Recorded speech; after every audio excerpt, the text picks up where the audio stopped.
உலக தமிழ் அறிவாளிகளே வணக்கம். தமிழ் நாகரிகம், தமிழ் பண்பாடு, தமிழ் கலாச்சாரம், தமிழ் கலை இலக்கியம், தமிழ் இசை, தமிழ் மருத்துவம், தமிழ் வாழ்வியல் என்கின்ற பல்வேறு கோணத்தில் தமிழர்களின் பரிணாமத்தை உலகிற்கும் கொண்டு செல்வதிலும் இளைய சமுதாயத்திற்கு விழிப்புணர்வு ஏற்படுத்துவதிலும் நிகரற்று பணியாற்றிக் கொண்டிருக்கின்ற இணையதளம் வலைத்தமிழ் அரும்பணிக்கு முதற்கண் என்னுடைய நன்றியினையும் வாழ்த்துக்களையும் பாராட்டுதலையும் தெரிவித்துக் கொள்கிறேன்.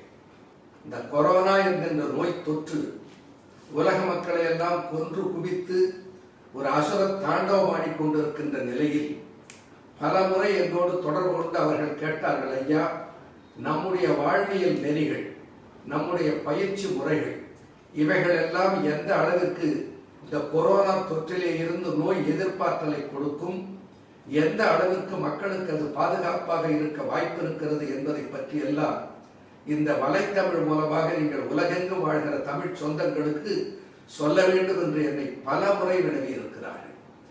அதனுடைய வெளிப்பாடாகத்தான் இன்றைக்கு இந்த நிகழ்வு ஏற்பாடு செய்யப்பட்டிருக்கிறது. இந்த நிகழ்வினுடைய தலைப்பு என்ன?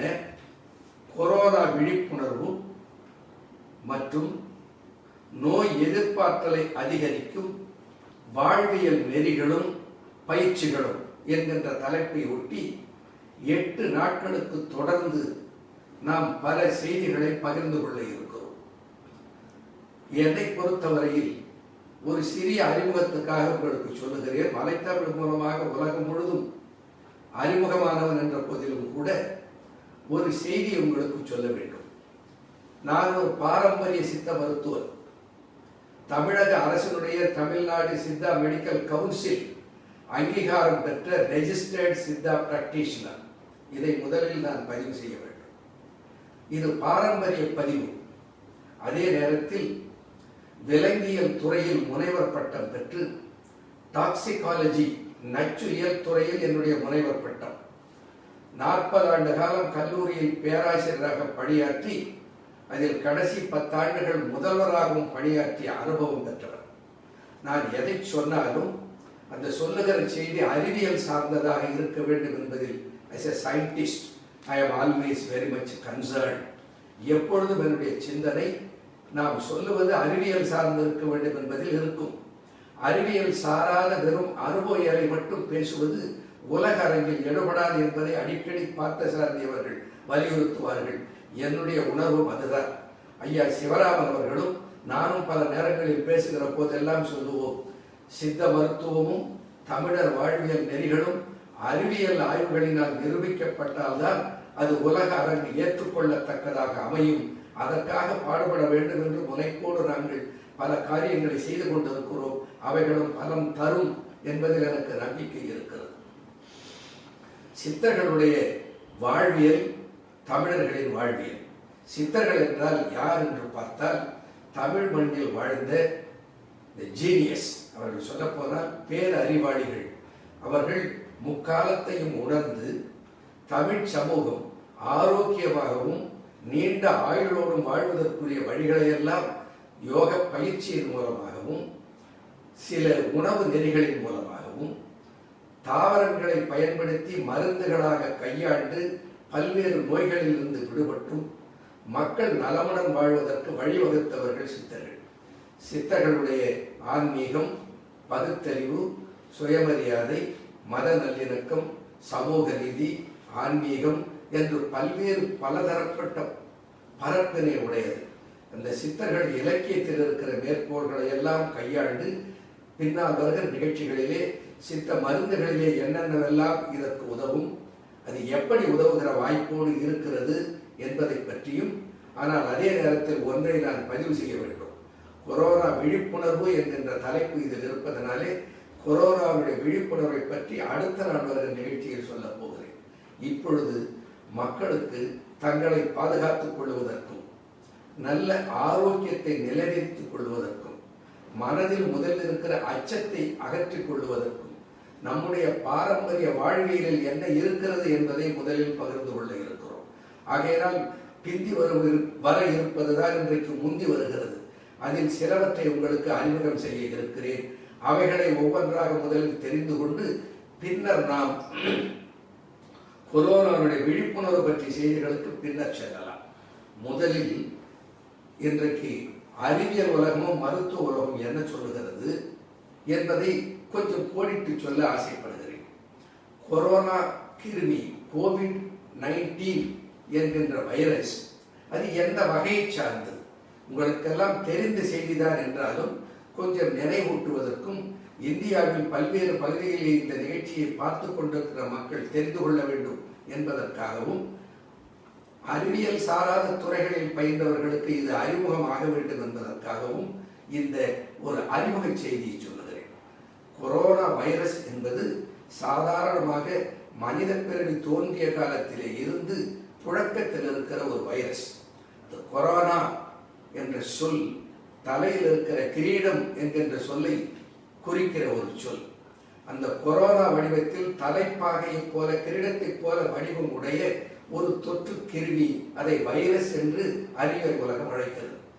ஏற்கனவே 4 வைரஸ்கள் நமக்கு அறிமுகமானவைகள். அந்த 4 கொரோனா வைரஸினால் தான் நமக்கு சளி நோய் என்கின்ற ஜலதோஷம் என்கின்ற நீர்தோஷ நோய் வருகிறது.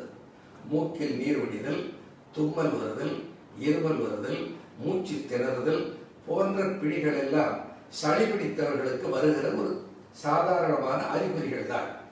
இப்படி சாதாரணமாக வந்துவிட்டு 14 நாட்களில் அது மருந்து எடுக்கவில்லை என்றால் போகும் என்றும் 2 வாரத்தில் மருந்து எடுத்துக்கொண்டால் ஓடிவிடும் என்றும் நகைச்சுவையாக சொல்லப்படுகிற அளவுக்கு யாரையும் பெரும் அவலத்திற்கு ஆளாக்காமல் அது வந்துவிட்டு போகிற ஒரு நோயாகத்தான் இந்த 4 வகையான கொரோனா வைரஸ்கள் தாக்கிக் கொண்டிருந்த வரையில் நிகழ்ந்தது.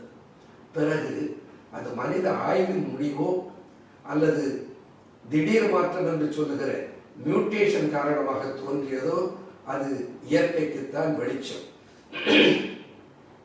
2 வைரஸ்கள், அந்த 4 வைரஸ்களோடு சேர்ந்து 2 கரோனா வைரஸ்கள் உலகை அச்சுறுத்தின.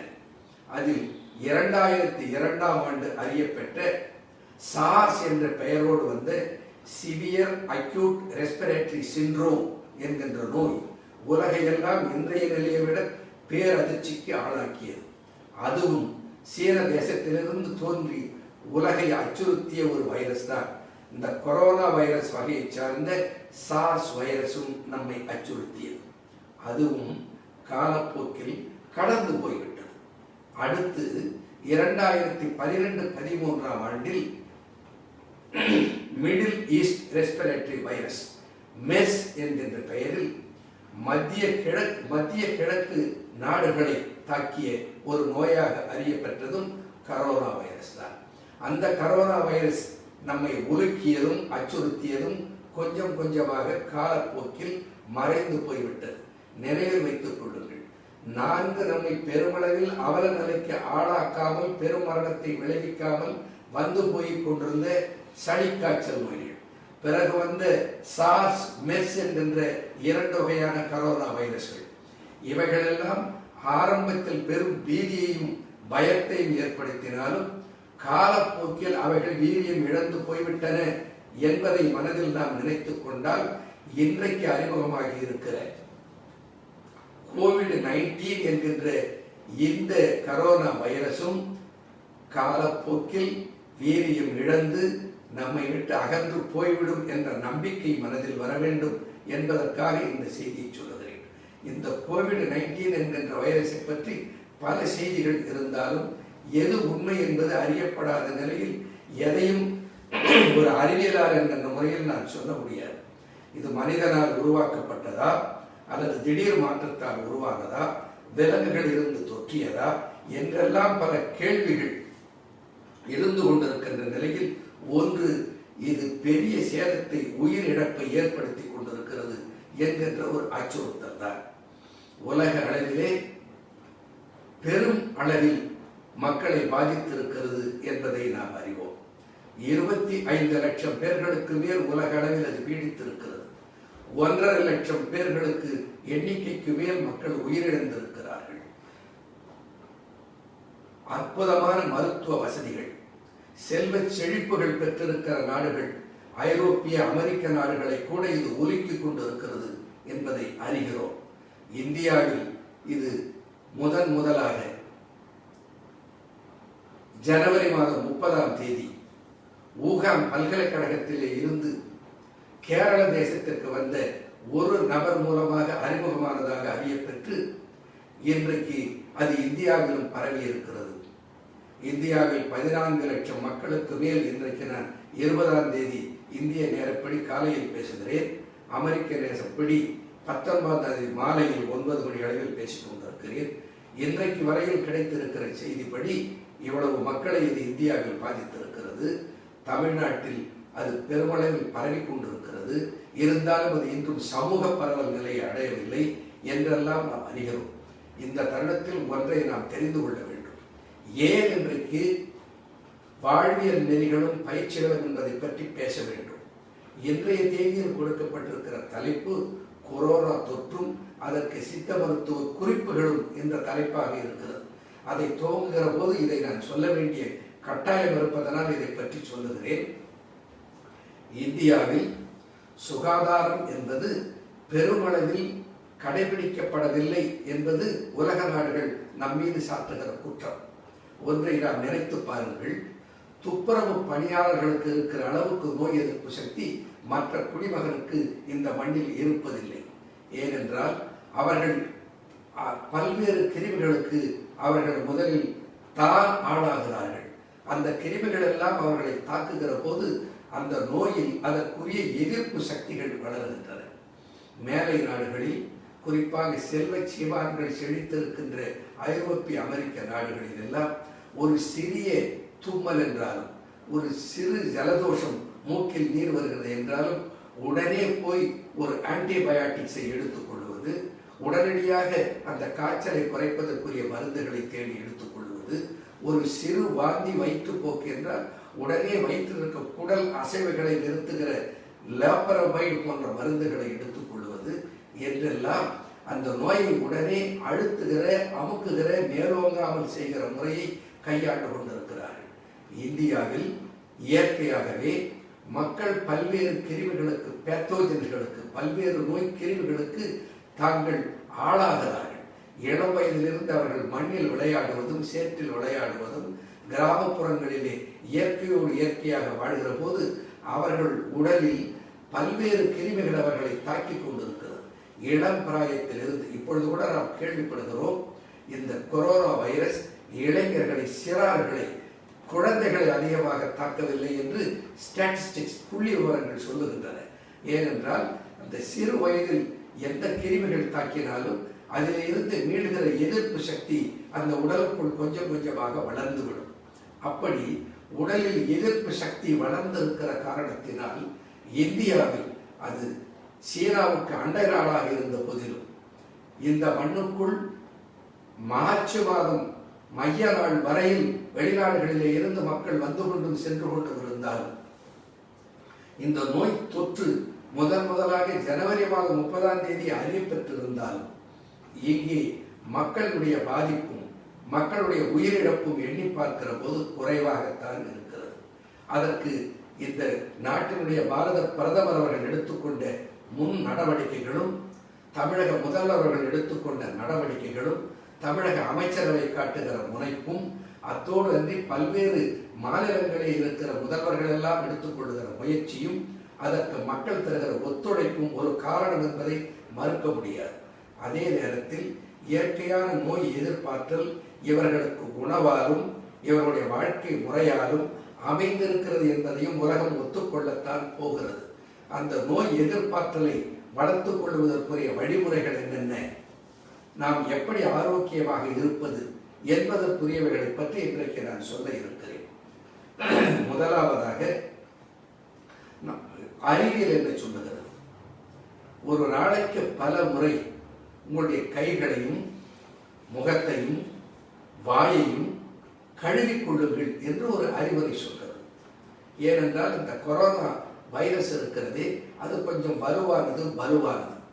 அது தும்புகிற போதும் இரும்புகிற போதும் அந்த நீர் திவலையோடு சேர்ந்து எவ்வளவு தூரம் அந்த தும்மல் நீளுமோ, அதனுடைய தாக்கம் காற்றில் எவ்வளவு தூரம் இருக்குமோ அவ்வளவு தூரம் மட்டும் அந்த வைரஸ் போகும்.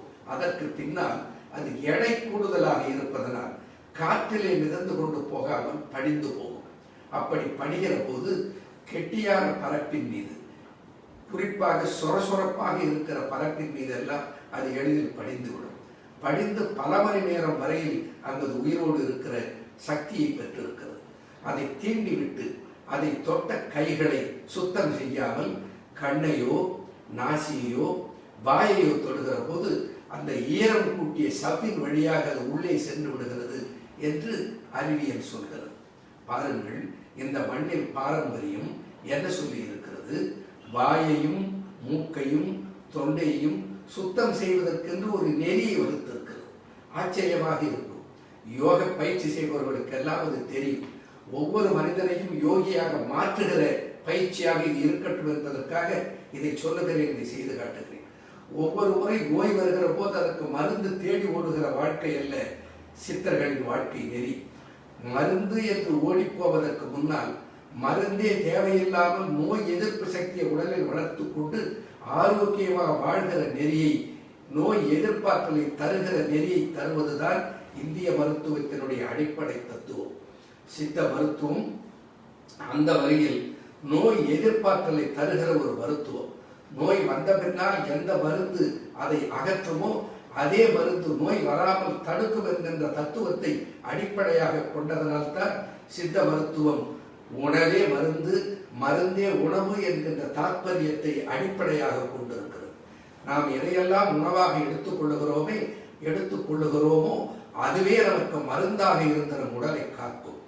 எதையெல்லாம் குறைந்த அடர்த்தியில் ருசிக்காக உணவில் சேர்த்து சமைக்கிறோமோ அதையெல்லாம் அடர்த்தி கூட்டி நோய் பீடித்த போது எடுத்துக்கொண்டால் அது நோயை அகற்றிவிடும் என்கின்ற தத்துவத்தை உள்ளடக்கினால் மருந்து உணவே மருந்து, மருந்தே உணவு என்கின்ற தத்துவத்தை சித்த மருத்துவம் தன்னகத்தை கொண்டிருக்கிறது. அந்த வகையில் சித்தர்களுடைய வாழ்வியல், தமிழர்களுடைய மரபு என்ன சொல்லி இருக்கிறது? நாசியையும் தொண்டையையும் வாயையும் சுத்தமாக வைத்துக் கொள்வதற்கு சித்தர் கண்டது உப்பு கரைசல். இந்த நேரத்தில் காட்டில் போய் தேடி எடுத்து வருகிற மூலிகைகளை பற்றி பேசுவதை விட முதலில் அன்றாடம் நம் வீட்டிலே கிடைக்கிற பொருட்களை பற்றி பேசுவது பொருந்தும் என்பதனால் முதலில் உப்பை சொல்லுகிறேன். உப்பு என்று சொல்கிற போது நமக்கு நினைவில் வர வேண்டியது இந்த சன்னமாக அரைத்திருக்கப்படுகிற டேபிள் சால்ட் அல்ல. உப்பு என்பது கல்லுப்பு. இந்த கல்லுப்பை தான் இன்றைக்கு உப்பு என்கின்ற பெயரிலே நாம் சொல்லுகிறோம். கோரக்கர் சொல்லுகிற போது இல்லத்தில் இருந்துப்பு கல்லுப்பு பிருத்திவியாகும், இயல்பான நவச்சாரம் சக்திச்சாரம் அப்புவாகும், தொல்லையில்லா வெடியுப்பு சவுட்டுப்பு தேயுவாகும், துலக்கரிய துருசு வெங்காரம் வாயுவாகும், வல்வழலை பூரமது வலுத்த ஆகாயமாச்சு, வழங்கு வந்த பிருத்திவியும் அப்புவில் அடக்கம், நல்ல அப்பு தேயுவில் அடக்கம், தேயு வாயுவில் அடக்கம், வாயு ஆகாயத்தில் அடக்கம், ஆகாயம் சிவத்தோடு ஒடுக்கமாவே என்று கோரக்கர் சொல்லுவதைப் போல கோரக்கர் சொல்லுகிற உப்பு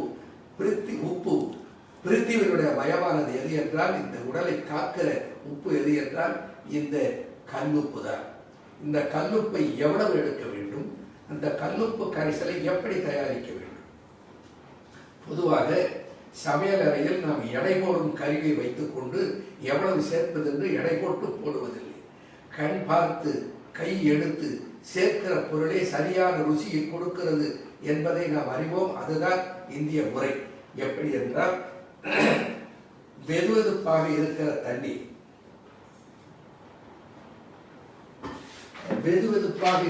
தண்ணீர், அந்த வெதுவெதுப்பான தண்ணீரை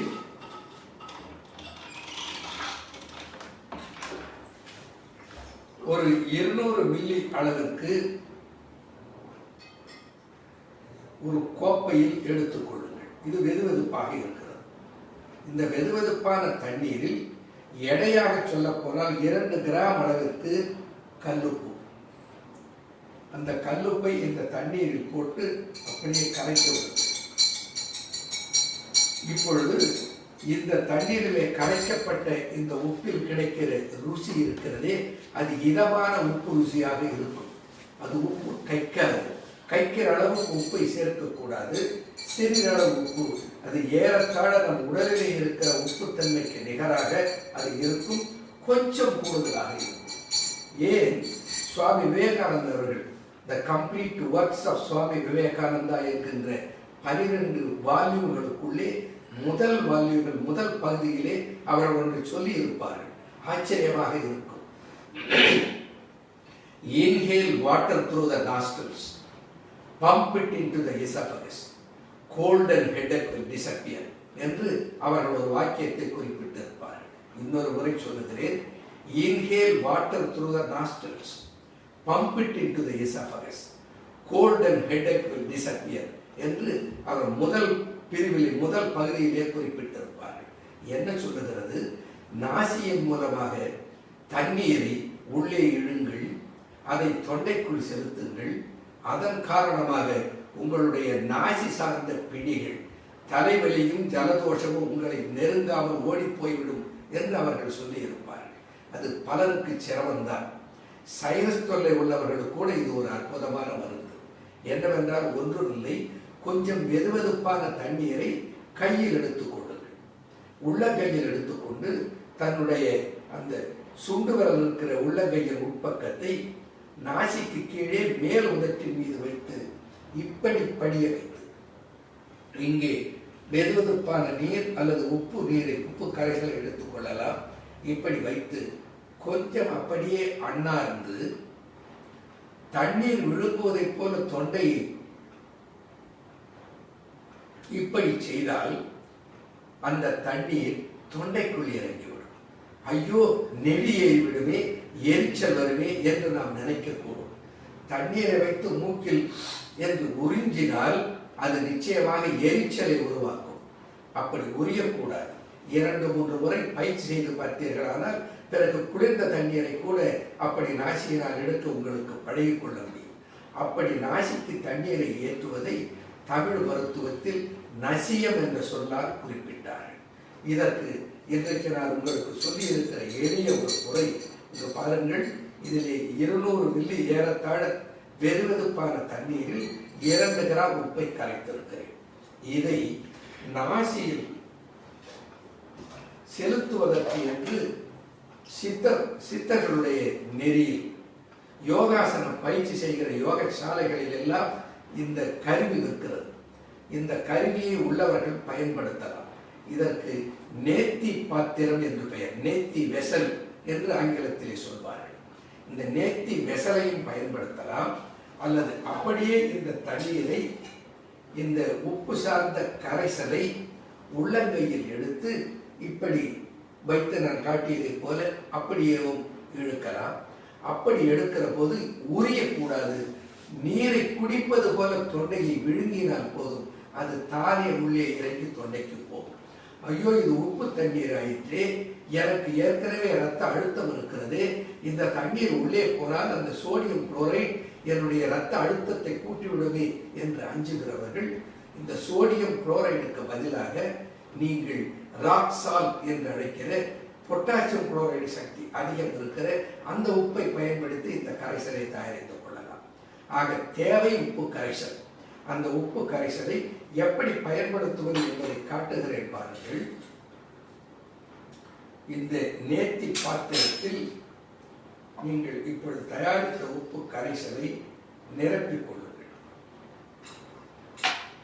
இதை ஒரு மேல் நாசி துவாரத்தில் இந்த நுனியை பொருத்திவிட்டு கொஞ்சம் புரிந்து இப்படி தலையை சாய்த்தால் அப்படியே ஒரு குழாயில் இருந்து வழிவதைப் போல 2வது கீழ் நாசி துவாரத்தின் வழியாக அந்த நீர் சரசரவிட்டு இறங்கும்.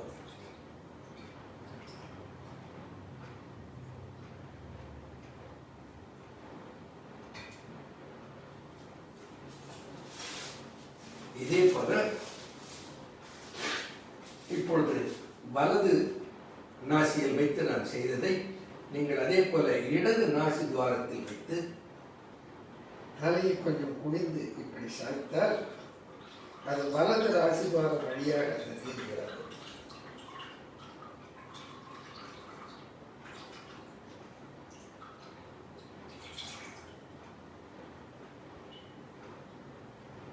இப்படி நாசியை உப்பு கரைசலினால் தூய்மை செய்வதால் என்ன நடக்கும்? இப்படி தயாரித்த இந்த உப்பு கரைசலை கார்கிள் செய்வதனால் என்ன நடக்கும்? கொப்பளிப்பதனால் என்ன நடக்கும்? இந்த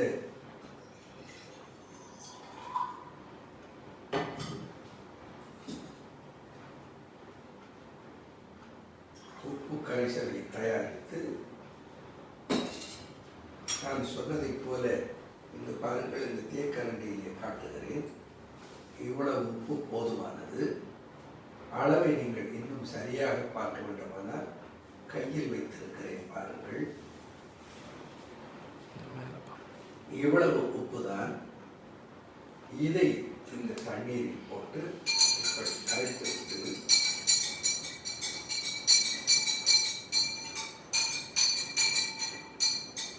இது என்ன, ஐயோ கரோனா ஒரு கொடிய நோயாயிற்றே, கரோனா வைரஸுக்கு மருந்தே இல்லையே, கரோனா வைரஸ் மக்களை கொன்று குவித்துக் கொண்டிருக்கிறது என்றெல்லாம் பேசிக் கொண்டிருக்கிற போது இவர் என்ன ஒரு உப்பு கரைசலை போய் கரோனாவுக்கு மருந்தாக சொல்கிறாரே என்று சிலர் வேடிக்கையாக கூட பேசக்கூடும். உப்பு கரைசலை கரோனாவுக்கு மருந்து என்று நான் சொல்லவில்லை. கோவிட்-19 எங்கே தாக்குகிறது, எப்படி தாக்குகிறது? கோவிட்-19 நல்ல வேளை அது காற்றிலே மிதந்து கொண்டு வந்து தாக்கவில்லை. கோவிட்-19 கனமாக இருப்பதனால் அது தும்மல் காற்றில் எவ்வளவு தூரம் நீளுமோ, இருமல் காற்றில் எவ்வளவு தூரம் நீளுமோ அவ்வளவு தூரம் தான் அது வருகிறது. அதற்கு பின்னால் அது அப்படியே எடை காரணமாக கீழே படிந்து விடுகிறது என்று சொன்னேன். ஆகையினால் தான் இன்றைக்கு நாடுகள் எல்லாம் இந்த சோசியல் டிஸ்டன்சிங் என்று சொல்லுகிற ஒரு மனிதனிலிருந்து ஒரு மனிதனுக்கு 1 மீட்டர் தூரம் இடைவெளி விட்டு இருங்கள் என்று சொல்லுவதற்கு அதுதான் காரணம். அந்த கோவிட்-19 நாசியில் புகுந்து நாசி சவ்விலும் நாசியிலிருந்து இறக்கி தொண்டையிலும் 4 to 5 நாட்கள் வரையில் தங்கி இருந்து பெருக்கமடைகிறது. அதற்கு பின்னால் தன்னை சரியாக வலுப்படுத்திக் கொண்ட பிறகே சுதாரித்து பிறகு மூச்சுக்குழல் வழியாக உள்ளே சென்று பின்னர் அது நுரையீரலை தாக்குகிறது. இன்றைக்கு அறிவியல் ஆய்விலே அது உணவு மண்டலத்தையும் தாக்குகிறது, சிறுநீரகத்தையும் தாக்குகிறது என்றெல்லாம் அந்த வைரஸினுடைய தாக்கம் பற்றி வந்தாலும் அது பெரும் சேதத்தை விளைவிப்பது சுவாச மண்டலத்தை தாக்கி சுவாச ஓட்டத்தை குறைத்து உடலுக்கு வேண்டிய பிராணவாயு என்கின்ற உயிர் வழி, பிராணம் உயிர் வழி காற்று, பிராணவாயு என்கின்ற உயிர் வழி ஆக்சிஜன் உடலுக்கு போதிய அளவுக்கு கிடைக்காமல் மூச்சு திணற வைத்து அதனால் பல்வேறு உறுப்புகளை சேதமடைய வைத்து மல்டிபிள் ஆர்கன் டிசார்டர் என்று ஆங்கிலத்தில் சொல்கிறார்களே, பல்வேறு உடல் உறுப்புகளை எல்லாம் சேதத்திற்கு உள்ளாக்கி வீழ்த்துகிறது என்று நாம் அறிகிறோம். அந்த வகையில் அது தொண்டையில் தங்கி இருக்கிற போது, நாசியில் தங்கி இருக்கிற போது இந்த உப்பு கரைசலை உள்ளே செலுத்தினால் என்ன ஆகும்? அறிவியல் கோணத்தில் எண்ணிப்பார்கள். the hypertonic solution, the hypertonic salt solution, உப்பு கரைசல் அது அதிபூரித தன்மையிலே இருக்கிறது. அது உடலில் இருக்கிற அல்லது அந்த வைரஸின் உடலுக்குள் இருக்கிற உப்பு தன்மையை விட கூடுதலாக இருப்பதனால் அதிலும் நீர் இழப்பு ஏற்பட்டு அந்த கிருமி மாண்டு போகத்தான் செய்யும். ஆகையினால் இது சளியை சுத்தம் செய்து விடுகிறது, மூக்கிலே படித்திருக்கிற அந்த மியூக்கஸை அகற்றி விடுகிறது, தொண்டையிலே இருக்கிற அந்த சளிக்கூறுகளை எல்லாம் அது அகற்றி விடுகிறது. அதன் விளைவாக தொண்டையிலும் நாசியிலும் இருக்கிற போது அந்த வைரஸ் கூட்டத்தினுடைய பெருக்கத்தை தடுத்து இந்த நோய் வருவதை தடுப்பதற்கு இதிலே வாய்ப்பு இருக்கிறது என்பதற்காக இதை நான் சொல்லுகிறேன். இதை என்ன சொன்னேன்? சுவாமி விவேகானந்தர் எப்படி சொன்னார்கள் என்பதை சொன்னேன். கையிலே இந்த நீரை எடுத்துக் கொள்ளுங்கள், இதை இப்படி கீழே மூக்கில் பதித்துக் கொண்டு கொஞ்சம் மேலே நிமிர்த்தி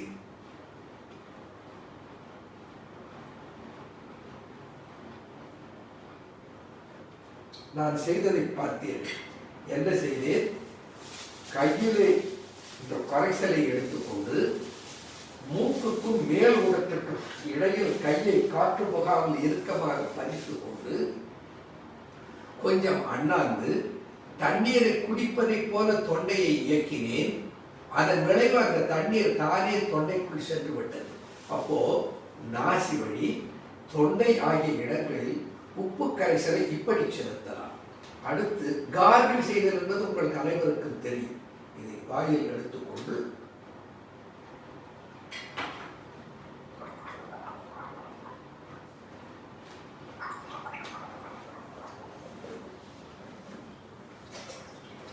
என்று தொண்டையில் இந்த உப்பு கரைசலை உணர்க்கலாம். இதனோடு தேவைப்பட்டால் இன்னொரு கிருமி நாசினியும் நம்மிடத்திலே வீட்டில் இருக்கிறது. அதை மஞ்சள் என்று சொல்லுவோம். இன்றைக்கு அறிவியல் உலகம் மஞ்சளிலே இருந்து 2 வேதியியல் பொருள்களை பிரித்து எடுத்து அது புற்றுநோயிலே இருந்து இன்னும் பல்வேறு கிருமி தொற்று நோய்களை எல்லாம் அகற்றவல்ல ஒரு சக்தி வாய்ந்த கிருமி நாசினியாக இருக்கிறது என்று அறிவியல் உலகம் அதை ஒப்புக்கொண்டிருக்கிறது. அதிலே இருந்து பிரித்து எடுக்கப்படுகிற குர்குமின், டிஆக்சி குர்குமின் என்று சொல்லப்படுகிற குர்குமின் என்கின்ற பொருள் அந்த மஞ்சள் நிறத்தை தருகிற அந்த நிறமி இருக்கிறதே, அது ஒரு கிருமி நாசினி, அது ஒரு நோய் அகற்றும் அற்புதமான கல்ப மருந்து என்றெல்லாம் பாராட்டப்படுகிறது. அந்த மஞ்சளிலும் இதனோடு சிறிதளவு சேர்த்து கொண்டால் எவ்வளவு சேர்க்கலாம் என்றால் அதே மாதிரி அதே போல இந்த ஒரு 200 ml தண்ணீரில் ஒரு சிட்டிகை என்று சொல்வார்கள். அதாவது 2 விரல்களினால் எடுத்தால் எவ்வளவு வருமோ இதை ஒரு சிட்டிகை என்று இந்த அளவை குறிப்பிடுவார்கள். இது எவ்வளவு இருக்கும்? ஏறத்தாழ இந்த தேக்கரண்டியிலே காண்பிக்கிறேனே எவ்வளவு இருக்கும் பாருங்கள். இதோ போடுகிறேன். இவ்வளவுதான். ஒரு சிட்டிகை அதிலே சேர்த்து கொண்டு அந்த உப்போடு சேர்த்து மஞ்சள் கரைசலையும் சேர்த்து நாம் நம்முடைய நாசியையும் நம்முடைய தொண்டையையும் வாயையும் ஒரு நாளைக்கு ஒரு 4-5 முறைகள், உணவு உண்ணுவதற்கு முன்னால், உணவு உண்ட பின்னால் என்றாலும் கூட 6 முறை வந்து விடுகிறது. எங்கேயும் அங்கும் இங்கும் புழங்குகிற போதும் இப்படி இதை தொடர்ந்து பயன்படுத்தி கொண்டு வந்தால் இந்த தொற்றை நாம் நாசி வாய் மூலமாக பரவுவதை தடுத்துவிட முடியும். இன்னொன்று, இது கண்ணில் பரவுகிறது. கண்ணில் இருக்கிற கண்ணை தொட்டால் கையில் இந்த கிருமி இருந்தால் பரவுகிறது என்று சொல்கிறார். இதையெல்லாம் கரோனா வந்த பின்னால் இவைகளை எல்லாம் சித்தர்கள் நமக்கு அறிமுகம் செய்யவில்லை.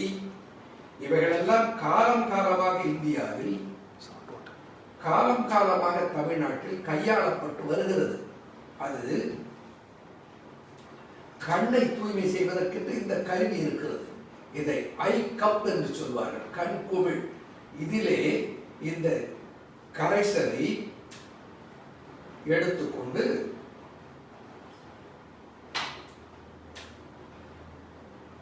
நம்முடைய கண்ணை பொருத்தி கண்ணை உள்ளே திறந்து பார்த்தால் கொஞ்சம் கூட கண்ணில் எரிச்சல் இருக்காது. ஆனால் கண் மூலமாக எந்த தொற்றும் பரவாமல் இது தடுத்து விடுகிற ஆற்றல் பெற்றிருக்கிறது. பாருங்கள், இப்படி கண்ணில் இப்படி வைத்து கண்ணை திறந்து பார்த்தால் அந்த உப்பு கரைசலில் கண்ணில் எந்த தொற்றும் வராமல் நாம் தடுத்துக் கொள்ள முடியும். உடனே ஒரு கேள்வி எழலாம், இதற்கு அறிவியல் சான்று இருக்கிறதா? Is there any scientific evidence? இதையெல்லாம் அகற்ற முடியும் என்று, இந்த கரைசலினால் நீக்கிவிட முடியும் என்று சொல்வதற்கு ஆதாரம் இருக்கிறதா என்று கேட்கக்கூடும். எந்த அறிவியல் கண்டுபிடிப்பும் ஆரம்ப நிலையில் அறிவு சார்ந்த சிந்தனையாக இருந்ததால் பிறகு அறிவியல் கண்டுபிடிப்பாக ஆய்வினால் நிரூபிக்கப்பட்டிருக்கிறது.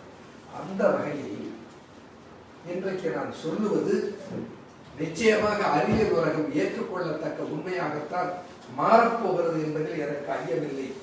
எந்த பாதுகாப்பும் இல்லை. வெறும் தண்ணீரை மட்டும் பயன்படுத்துகிற நிலை இருக்கிறது என்கிற போது இப்படி இதை உப்பு மஞ்சள் கரைசலாக நம்முடைய நாசியையும் கண்ணையும் தொண்டையும் சுத்தம் செய்து கொள்ளுவது சித்தர்கள் வழியில் நோய் தடுப்பாற்றலை நோய் எதிர்ப்பாற்றலை வளர்க்கும், நோய் கிருமிகளுடைய பரவுதலை பெருக்கத்தை குறைக்கும் என்பதை நாம் நம்பலாம். அடுத்து இதே திரவத்தை நம்முடைய கையை கழுவுவதற்கும் நம்முடைய கையை தூய்மையாக வைத்துக் கொள்வதற்கும் பயன்படுத்தலாம். இதே மஞ்சளும் உப்பும் கலந்த கரைசலை கையாண்டு நாம் முகத்தை மூடுவதற்கு வாய் நாசி கவசமாக மாஸ்க் போடுகிறோமே, அதை இப்பொழுது அறிவியல் உலகமும் ஏற்றுக்கொண்டிருக்கிறது. பிளாஸ்டிக் பொருள்களை பயன்படுத்துவதை விட துணியில் செய்த கவசம் பொதுமக்களுக்கு போதுமானது. அதை அவ்வப்போது சுத்தம் செய்து கொண்டு இப்படி மஞ்சள் உப்பு கலந்த நீரில் அதை உலர்த்தி சூரிய ஒளியில் உலர்த்தி எடுத்து கையாண்டால் அந்த நோய் தொற்றை நாம் தடுத்துக் கொள்ள முடியும். வருமுன்னு தடுப்பதற்கு அது ஒரு நல்ல வாய்ப்பை அமைத்துக் கொள்ளும். அதுபோல பல மூலிகைகளை சித்தர்கள் தந்திருக்கிறார்கள். அது நம்முடைய கண்ணிலும் கையிலும் புலப்படுகிற மூலிகைகள். ஒருவேளை அமெரிக்காவிலும் ஐரோப்பாவிலும் இருக்கிற தமிழ் சொந்தங்களுக்கு அது கிடைக்குமோ என்னவோ தெரியவில்லை. இந்தியாவில் பார்த்து கொண்டிருக்கிற தமிழ் சொந்தங்களுக்கு அது கட்டாயம் கிடைக்கும். இன்றைக்கு சீனாவில் ஆய்வு செய்திருக்கிறார்கள். சீனாவில் மேற்கொள்ளப்பட்ட ஆய்வில் அவர்கள் என்ன சொல்லி இருக்கிறார்கள்? இந்த நிலவேம்பு இருக்கிறதே, அந்த நிலவேம்பு ஒரு ஆன்டி வைரல் தன்மை உடையது என்றும் அதிலிருந்து பிரித்து எடுத்த ஒரு வேதியியல் பொருள் ஆண்ட்ரோகிராஃபலைட், நியோ ஆண்ட்ரோகிராஃபலைட், டிஆக்சி ஆண்ட்ரோகிராஃபலைட் என்று 3 வேதியியல் பொருள்களை பிரித்தெடுத்திருக்கிறார். சீன தேசம் நமக்கு இந்த கொரோனா வைரஸ் பொறுத்தவரை ஒரு வழிகாட்டியாக எடுத்துக்கொள்ளத்தக்கதாக இருக்கிறது. அங்கே 3000 ரசாயன மருந்துகளை இந்த கொரோனா வைரஸுக்கு தடுப்பாற்றலும் அதை வீழ்த்துகிற ஆற்றலும் இருக்கிறதா என்று சோதித்து பார்த்ததை போல அந்த நாட்டினுடைய சுதேசி மருத்துவமாக இருக்கிற TCM, ட்ரெடிஷனல் சைனீஸ் மெடிசன் என்று சொல்லப்படுகிற அந்த மண் சார்ந்த மரபு மருந்துகளை 1000 மருந்துகளை பரிசோதித்திருக்கிறார்கள். அப்படி பரிசோதித்ததில் அவர்கள் பலனிருப்பதாக கண்டு சொல்லப்பட்ட ஒன்று நாம் போற்றி கொண்டிருக்கிற, நாம் பாராட்டி கொண்டிருக்கிற அந்த நிலவேம்பு என்கின்ற மூலிகை. இங்கே நம்முடைய மக்கள் ஏன் தான் எதை சொன்னாலும் எதிர்க்கிறார்களோ என்று எனக்கு விளங்கவில்லை. நிலவேம்பு ஒரு ஆன்டி வைரல் ப்ராப்பர்ட்டி உடையது, அது ஆன்டி ஃபங்கல் ப்ராப்பர்ட்டி உடையது, ஆன்டி கேன்சர் ப்ராப்பர்ட்டி உடையது என்றெல்லாம் இன்றைக்கு அறிவியல் ஆய்வுகள் வந்து விட்டனவே. இந்த சித்தர்கள் சொல்லி இருக்கிற மருத்துவ குறிப்புகளை பரிகசிக்கிற அறிவியலாளர்கள் ஏன் இந்த அறிவியல் படைப்புகளை எல்லாம் பார்க்கவில்லை? இன்னும் பல புரளிகளை பரப்பி விடுகிறார்கள். இது வணிகம் சார்ந்த காழ்ப்போ தவிர மாந்தத்தின் மீது கொண்டிருக்கிற கரிசனத்தின் வெளிப்பாடாக இருக்க முடியாது. ஏனென்றால் அறிவியல் உலகமே சொல்லி இருக்கிறது, சீன தேசத்தில் மேற்கொள்ளப்பட்ட ஆய்வுகள் காட்டி இருக்கிறது, நிலவேம்பில் இருக்கிற இந்த 3 வேதியியல் மூலக்கூறுகள் சித்தர்கள் முன்பே சொல்லி இருக்கிறார்கள். அந்த நிலவேம்பு இருக்கிறதே அது எல்லா சுரத்தையும் வீழ்த்தும், எல்லா நோய் எதிர்ப்பு சக்தியை உடலுக்கு கொடுக்கும். ஆகையினால் தான் நிலவேம்பு குடிநீர் என்று ஒன்றை சித்தர்கள் உருவாக்கினார்கள். அந்த நிலவேம்பு குடிநீரை கையாண்டால் அதில் ஆண்மை இழந்து போகும் என்று ஒரு புரளியை பரப்பி விட்டிருக்கிறார். என்ன கொடுமை! பல தாவரங்களுக்கு இந்திய மண்ணில் இருந்த தாவரங்களுக்கு பெயர் வைத்த போது, தாவர இயல் பெயரை சூட்டிய போது அந்த பகுதிகளில் அந்த தாவரம் எதற்கு பயன்படுத்தப்படுகிறது என்பதை அறிந்து அதற்கு ஏற்றாற்போல் பெயரை சூட்டினார்கள். உதாரணத்துக்கு 1-2 சொல்லுகிறேன், நிறைய சொல்ல வேண்டியது இல்லை. ஏனென்றால் இன்றைக்கு கொரோனா பற்றி, அதற்கு தடுப்பு பற்றி சொல்ல வேண்டிய செய்திகள் நிறைய இருக்கிறது. அதிலே ஒன்று, இந்த நம்முடைய மருத்துவத்தில் சொல்லப்பட்டிருக்கிற செய்திகள் நோய் எதிர்ப்பு சக்தியை தருகிற தன்மையுடைய பொருள்கள் என்று சொல்லுகிற போது இந்த ஆண்ட்ரோகிராபிஸ் பானிகுலேட்டா என்ற ஒரு தாவரமாகிய நிலவேம்பை நான் குறிப்பிடுகிறேன். அந்த நிலவேம்புக்கு உதாரணமாக டைனோஃபோரா ஆஸ்மாட்டிகா என்று ஒரு தாவரத்துக்கு பெயர் வைத்திருக்கிறார். அதற்கு நம்முடைய மண்ணிலே வைக்கப்பட்டிருக்கிற பெயர் நோய் எதிர்ப்பாற்றலை தருகிற தன்மை உடையதாக இருப்பதனாலே அதை நஞ்சு முறிச்சான் என்று சொல்லுவார். உடலுக்கு வருகிற நஞ்சுக்களை எல்லாம் முறிக்கிற ஆற்றல் பெற்ற ஒரு மூலிகை. அதை குத்துப்பாளை என்று சொல்வார்கள். அது ஆஸ்மா போன்ற நோய்களுக்கும் சளி தொந்தரவுக்கும் பயன் தருவதனாலே அதற்கு தாவரையில் பெயர் சூட்டுகிற போது டைலோஃபோரா என்று குடும்ப பெயரை சொன்னாலும் டைலோஃபோரா ஆஸ்மாட்டிகா என்று அது ஆஸ்மாவுக்கு நல்லது என்ற பெயரில் வைத்தார்கள். அதுபோல இந்த ஆண்ட்ரோகிராஃபிஸ் பேனிகுலேட்டாவுக்கு ஆண்ட்ரோகிராஃபிஸ் என்ற ஜீனஸ் பெயரிலே அது வருகிறது. ஆண்ட்ரோ என்பது ஆணுக்குரிய பெயர். ஆண்ட்ரோஜன் ஆணுடைய ஹார்மோன். ஆண்ட்ரோகிராஃபிஸ் அது ஆண்மையை மேலோங்க செய்கிற மூலிகை என்பதனால்தான் அதற்கு ஆண்ட்ரோகிராஃபிஸ் பேனிகுலேட்டா என்று பெயர் வைத்தார்கள். இது ஒரு காலம் ஆண்மையை சீணிக்க செய்தார். இதை தொடர்ந்து எடுக்காதீர்கள். இதை எடுத்துக்கொண்டால் இதில் நிறைய பின்விளைவுகள் எதிர்விளைவுகள் வரும் என்றால் சொல்லப்படுகிற பொய் பிரச்சாரங்களை தயவு செய்து ஏற்காதீர்கள். நானும் ஒரு அறிவியல் ஆய்வாளர். I am also a scientist. I am a researcher. I am interested in the welfare of the Tamil community. I will not say even a single spurious information. All that I say are my experience. All that I say are scientifically acceptable informations. ஆகையினால் அஞ்ச வேண்டாம், தைரியமாக எடுக்கலாம். அந்த தாவரத்தை உங்களுக்கு நான் காண்பிப்பதற்காக எடுத்து வந்திருக்கிறேன். அதை இங்கு நிறைய தாவரங்களை கொண்டு வந்திருக்கிறேன். அதிலே குறிப்பாக உங்களுக்கு இப்பொழுது குறிப்பிட்டேனே நிலவேம்பு என்று சொல்லுகிற அந்த ஆண்ட்ரோகிராஃபிஸ் பேனிகுலேட்டா என்கின்ற தாவரத்தை உங்களுக்கு நான் காண்பிக்கிறேன். இதோ பாருங்கள், இது இந்த செடிதான் ஆண்ட்ரோகிராஃபிஸ் பேனிகுலேட்டா என்கின்ற தாவரம். இதை நிலவேம்பு என்று சொல்வார்கள். சில பகுதிகளிலே இதையே சிறியானங்கை என்றும் சொல்வார்கள். சிறியானங்கை என்கின்ற செடி வேறு என்றாலும் ஏறத்தாழ இவை இரண்டும் ஒரு மாதிரியான பண்புகளை உடையவைகள்.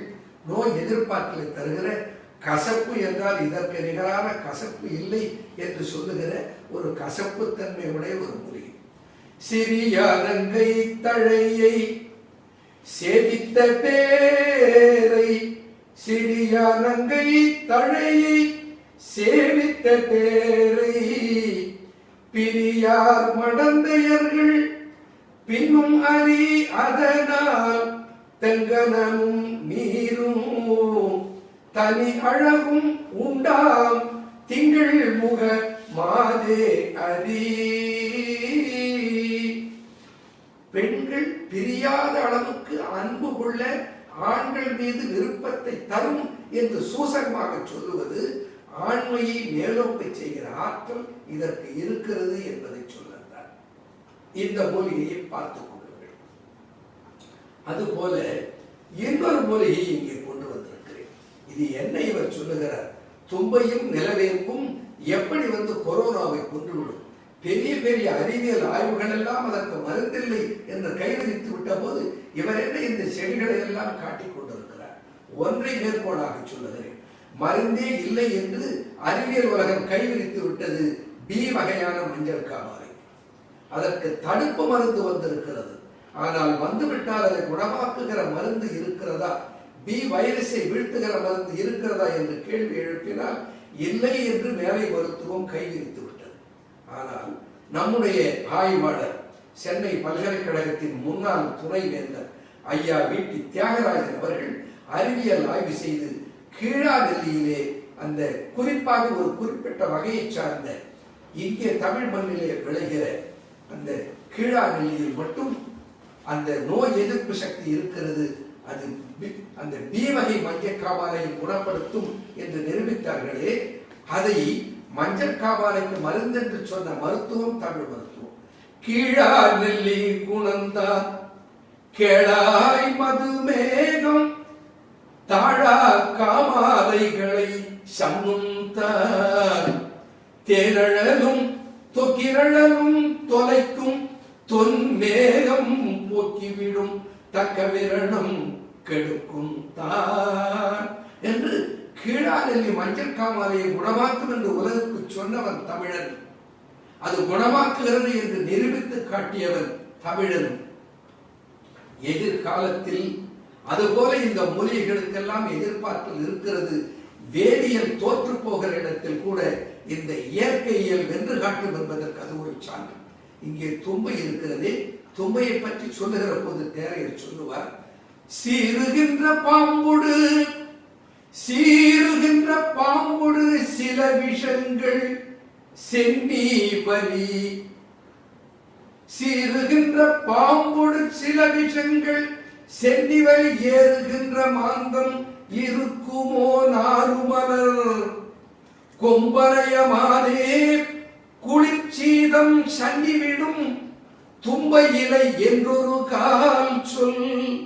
தும்பை இலை என்று சொன்னால் போதும், இதில் குளிர்ச்சீதத்தினால் வருகிற நோய்கள் காய்ச்சல் எல்லாம் ஓடி போய்விடும் என்று இந்த மூலிகையை சொல்லி இருக்கிறார்.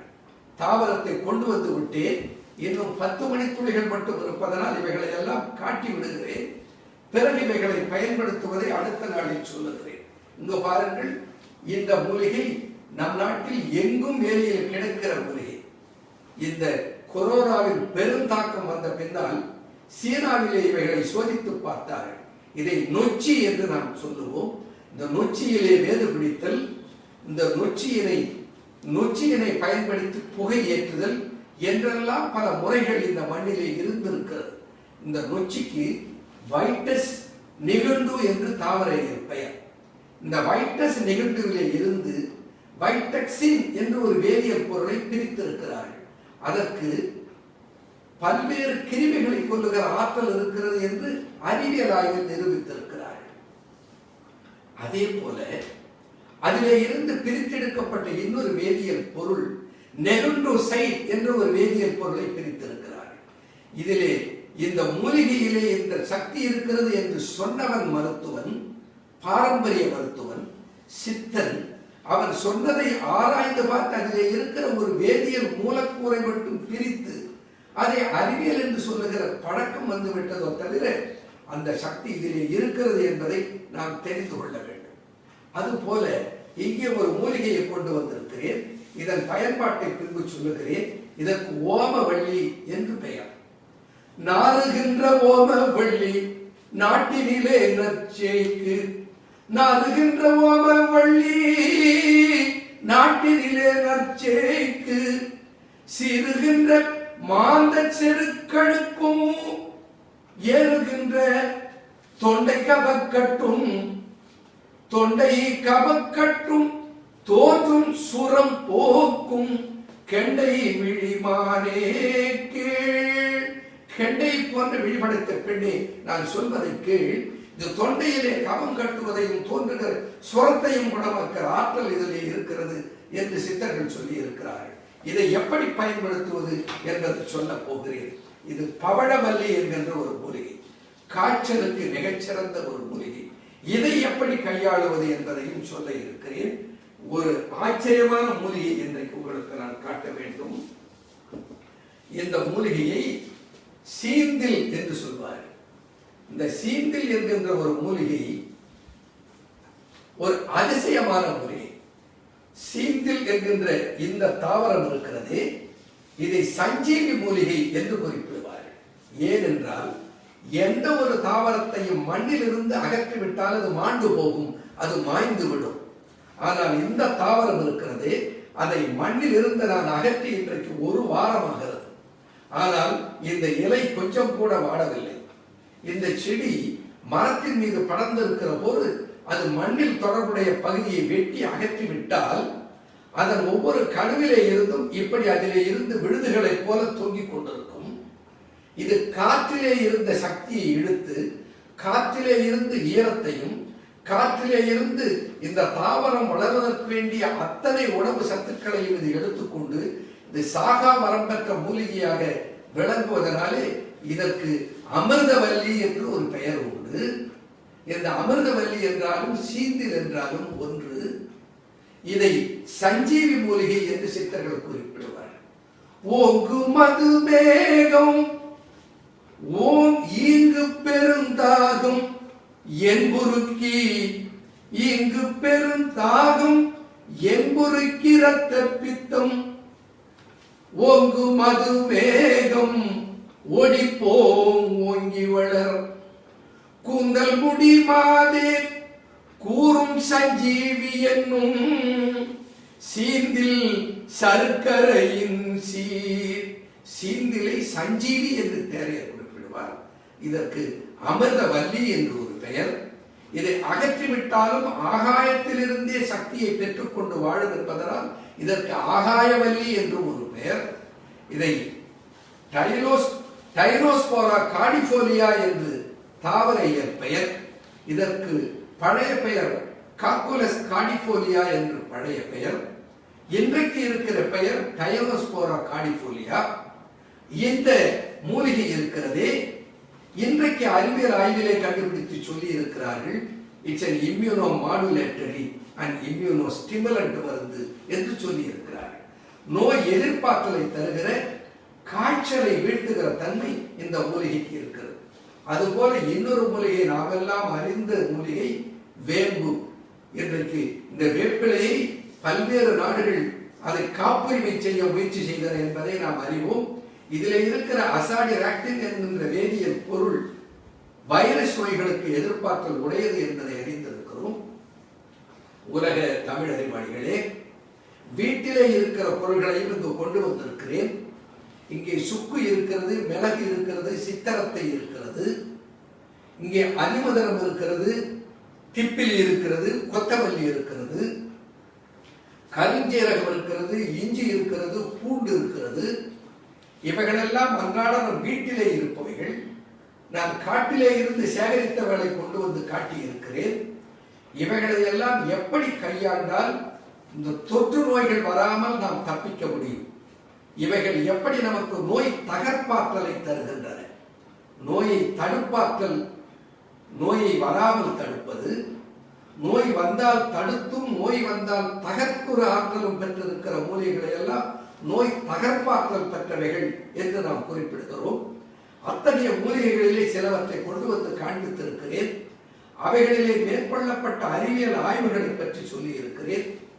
இன்றைக்கு சீன தேசத்தில் 1000 அந்நாட்டு மருந்துகளை, அந்நாட்டு மூலிகைகளை ஆய்வு செய்ததிலே அவர்கள் கண்டிருந்தது இந்த ஆண்ட்ரோகிராபிஸ் பானிகுலேட்டா என்று சொல்லப்படுகிற நிலவேம்பும், வைட்டஸ் நெகுண்டு என்று அழைக்கப்படுகிற நொச்சியும், லியூக்கஸ் ஆஸ்பரா என்று அழைக்கப்படுகிற தும்பையும், அதிலே இருக்கிற வேதியியல் பொருள்களும், கரோனா வகையை சார்ந்த கிருமிகளுக்கு, வைரஸ்களுக்கு நோய் தடுப்பாற்றலையும் எதிர்ப்பாற்றலையும் வழங்க வல்லவைகள் என்பதை அறிவியல் உலகம் ஒப்புக்கொண்டிருக்கிறது. ஆகையினால் இச்செய்திகளை பரிகசிக்காமல், வேடிக்கை விளையாட்டாக குறும்பு பேசாமல் கற்றவர்களும் இதை புரிந்து கொள்ளுங்கள். இன்றைக்கு இந்தியாவில், தமிழ்நாட்டில் குறிப்பாக அறிவியல் மருத்துவம் பயின்றிருக்கிற பலரும் கூட நிலவேம்பு கஷாயத்தையும் கபசுர குடிநீர் கஷாயத்தையும் குடித்துவிட்டு போகிறார்கள் என்ற செய்தியை நான் அறிகிறேன். என்னிடத்திலே இருந்து கூட பல அறிவியல் மருத்துவர்கள் இந்த நிலவேம்பு குடிநீரையும் கபசுர குடிநீரையும் பெற்று சென்று அவர்கள் they got an exposure to the corona patients, the health workers. மிகப்பெரிய அபாயத்தில் தன்னுடைய உயிரையும் பொருட்படுத்தாமல் மக்களின் நலன் கருதி உழைக்கிறார்கள். இந்த தருணத்தில் சித்தர்களின் பெயரால் the health workers and the health caretakers, doctors and nurses, அவர்களுடைய பாதங்களை பணிந்து அவர்களுடைய சேவைகளை பாராட்டி அவர்களுடைய சேவைகளை வாழ்த்துகிறேன். தமிழ் மருத்துவம், சித்த மருத்துவம், தமிழ் வாழ்வியல் நெறிகள் நோய் தடுப்பாற்றலை எதிர்ப்பாற்றலை வழங்க வல்லவைகள் என்பதை தொடர்ந்து நாளையும் பார்ப்போம். நன்றி, வணக்கம்.